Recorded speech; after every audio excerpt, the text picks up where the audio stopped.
जय श्री कृष्णा मित्रों, स्वागत है आपका एक बार फिर से अनमोल साथी चैनल पर, जिसका नाम है भगवत गीता की सीख। मित्रों, आज हम इस श्रृंखला के सबसे महत्वपूर्ण पड़ाव पर आ चुके हैं, जहां भगवान श्री कृष्ण अर्जुन को अपने विराट विश्व रूप का दर्शन कराते हैं। आज हम भी शब्दों के माध्यम से प्रभु के विराट रूप का दर्शन करेंगे और जानेंगे कि श्रीमद् भगवद गीता के 11वें अध्याय से क्या सीखा जा सकता है। इस वीडियो में हम बात करेंगे एकादश अध्याय के सार की, बहुत ही सरल भाषा और आसान से शब्दों में। मित्रों, अधूरा ज्ञान हमारे किसी काम का नहीं होता, इसलिए वीडियो को पूरा अंत तक देखें। पिछले अध्याय में श्री कृष्ण ने अर्जुन की भक्ति को पोषित और प्रगाढ़ करने के लिए अपनी दिव्य विभूतियों का वर्णन किया था।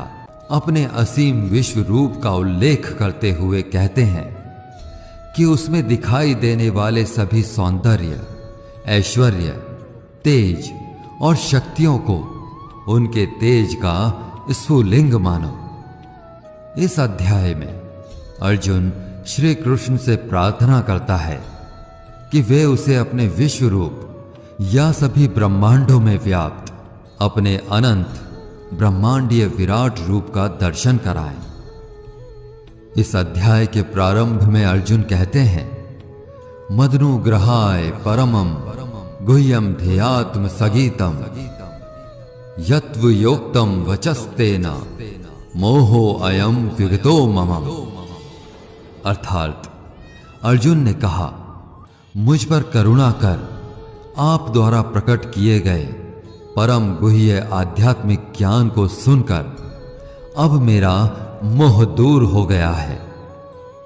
अर्जुन भगवान श्री कृष्ण की विभूतियों को सुनकर और उसी प्रकार से परम पुरुषोत्तम भगवान के दिव्य स्वरूप को जानकर भाव विभोर हो गया और उसे अनुभव हुआ कि अब उसका मोह भंग हो चुका है। उसने स्वीकार कर लिया कि श्री कृष्ण न केवल उसके प्रिय मित्र हैं, बल्कि परम पुरुषोत्तम भगवान भी है। अब इस अध्याय के प्रारंभ में ही वह भगवान श्री कृष्ण द्वारा कृपा पूर्वक प्रकट किए गए ज्ञान को कृतज्ञता पूर्वक स्वीकार करता है। आगे अर्जुन कहता है कि मैंने आपसे सभी प्राणियों की उत्पत्ति और संहार के संबंध में विस्तार से सुना है। हे कमल नयन, मैंने आपकी अविनाशी महिमा को भी जाना है। हे परमेश्वर, आप वास्तव में वही हो जिसका आपने मेरे समक्ष वर्णन किया है। किंतु हे परम पुरुषोत्तम, मैं आपके विराट रूप को देखने का इच्छुक हूं। सभी अप्रकट शक्तियों के स्वामी हे भगवान, यदि आप यह सोचते हैं कि मैं इसे देखने में समर्थ हूं, तब मुझे अपना अविनाशी विराट स्वरूप दिखाने की कृपा करें। इस पर भगवान श्री कृष्ण कहते हैं कि पश्य मे पार्थ रूपाणि शतशोऽथ सहस्रशः नाना विधानि दिव्यानि नाना वर्णाकृतीनि च। अर्थात परमेश्वर ने कहा, हे पार्थ, अब तुम मेरे सैकड़ों और हजारों अद्भुत दिव्य रूपों को विभिन्न आकारों और बहुरंगी रूपों में देखो। श्री कृष्ण कहते हैं, हे अर्जुन, सभी चर और अचर सहित समस्त ब्रह्मांडों को एक साथ मेरे विश्व रूप में देखो। इसके अतिरिक्त तुम जो कुछ भी देखना चाहो तो वह सब मेरे विश्व रूप में देखो, परंतु तुम अपनी इन भौतिक आंखों से मेरे दिव्य ब्रह्मांडीय स्वरूप को नहीं देख सकते हो। इसलिए मैं तुम्हें दिव्य दृष्टि प्रदान करता हूं। अब मेरी दिव्य विभूतियों को देखो।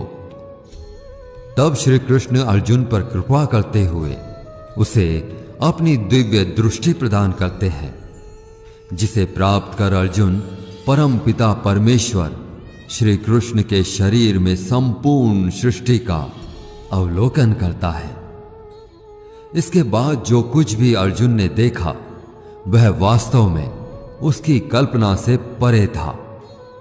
उसने देखा कि भगवान का ना तो कोई आरंभ था, ना कोई मध्य था और ना ही कोई अंत था।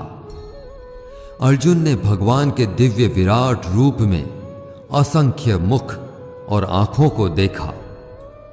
उनका रूप अनेक दैवीय आभूषणों से अलंकृत था और कई प्रकार के दिव्य शस्त्रों को उठाए हुए था। उन्होंने उस शरीर पर अनेक मालाएं और वस्त्र धारण किए हुए थे, जिस पर कई प्रकार की दिव्य और मधुर सुगंधियां लगी हुई थी।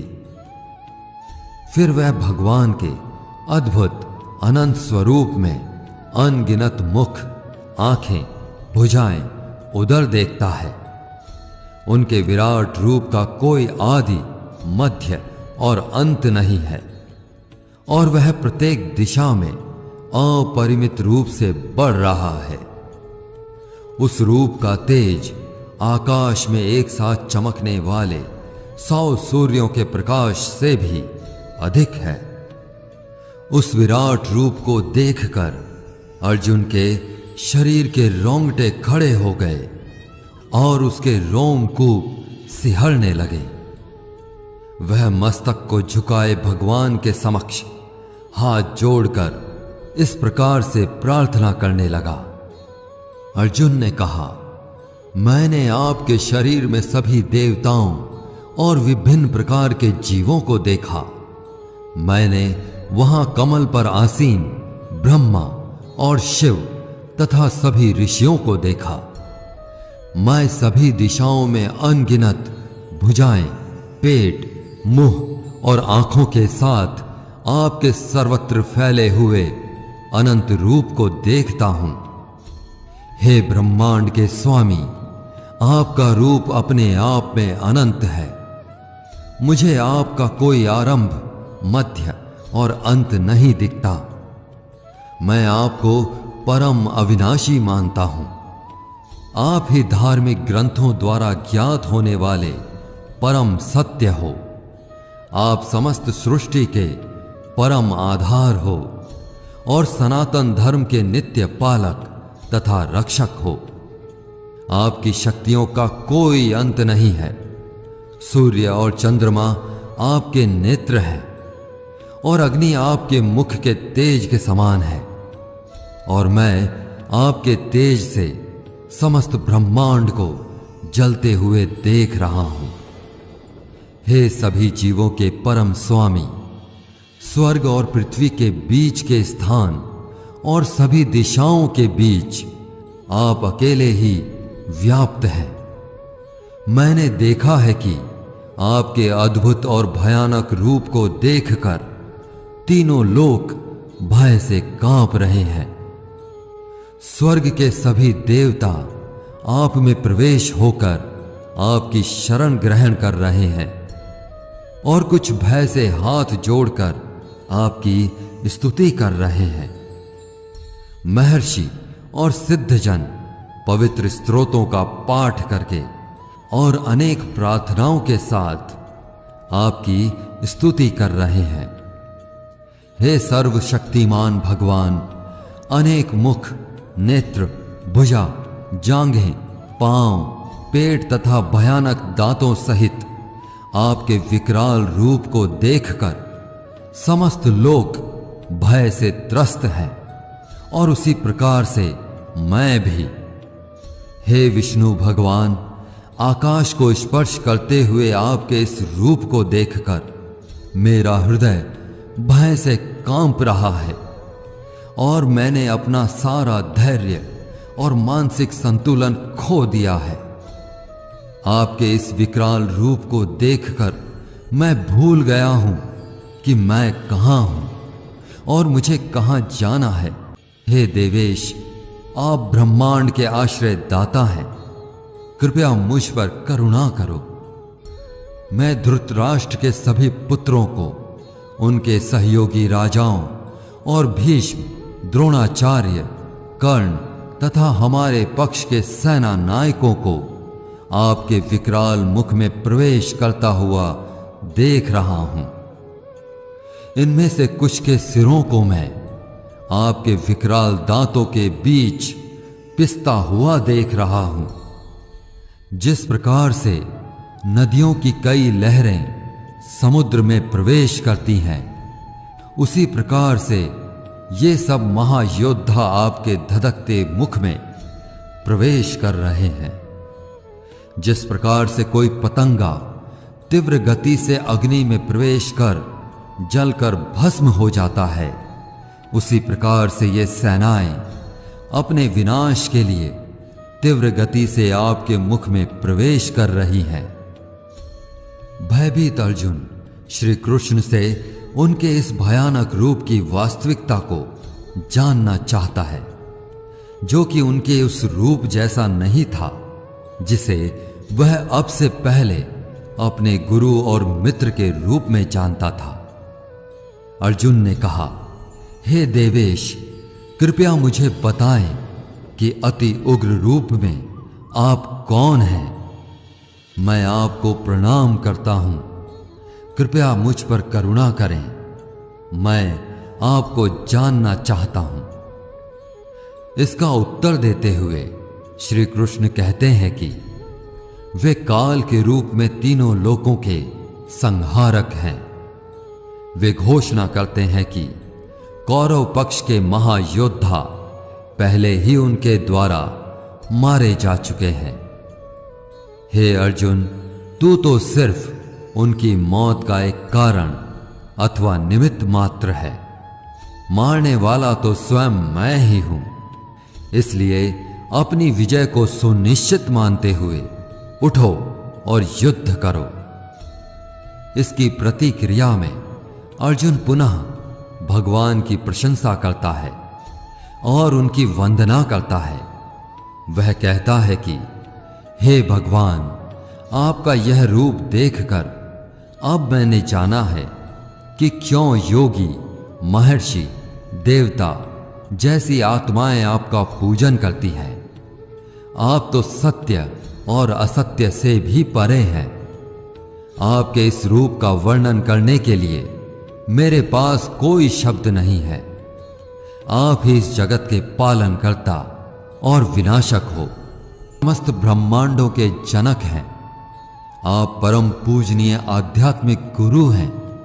हे अतुल्य शक्ति के स्वामी, अवलोकन करके मैं अत्यधिक हर्षित हो रहा हूं और साथ ही साथ मेरा मन भय से कांप रहा है।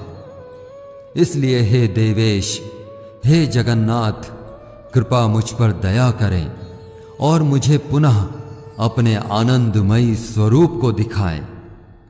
श्री कृष्ण उसकी प्रार्थना को स्वीकार करते हुए कहते हैं, हे अर्जुन, मैंने तुम्हारे आग्रह पर वह रूप दिखाया है जिसको आज तक कोई भी मनुष्य नहीं देख पाया है।